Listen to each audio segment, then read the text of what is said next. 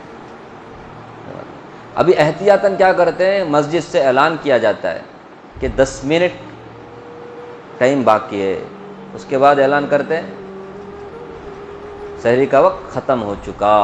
یہ احتیاطاً ہے، ورنہ لوگ کھاتے رہتے ہیں، کہاں تک اذان تک بھی کھاتے ہیں. اس لیے احتیاطاً اب اعلان کیا جاتا ہے، اسی ٹائم پہ کیا کر دیا جائے، اپنے سحری کو بند کر دیا. تو اس ٹائم تک کھا سکتے ہیں، اس ٹائم تک نیت کرنے کے بعد بھی کھا سکتے ہیں، سمجھ رہے، اس کے بعد نہیں کھا سکتے. صبح صادق سے لے کر غروب آفتاب تک. خیر ٹائم ہو گیا. اللہ تعالیٰ سے دعا فرمائے اللہ تعالیٰ مجھے بھی آپ کو بھی رمضان المبارک کے روزے صحیح معنی میں پورے آداب اور شرائط کی رعایت کرتے ہوئے رکھنے کی توفیق عطا فرمائے. رمضان میں اللہ تعالیٰ ہم سب کو ہر گناہ سے محفوظ رکھے، اور جن لوگوں کی اللہ تعالیٰ اس ماہ مبارک میں مغفرت فرماتے ہیں اللہ ان لوگوں میں ہم سب کو شامل فرمائے، اور ہم سب کا خاتمہ اللہ ایمان پر سنت پر فرمائے. آمین آمین. سبحان اللہ وبحمدہ، سبحانک اللہم وبحمدک.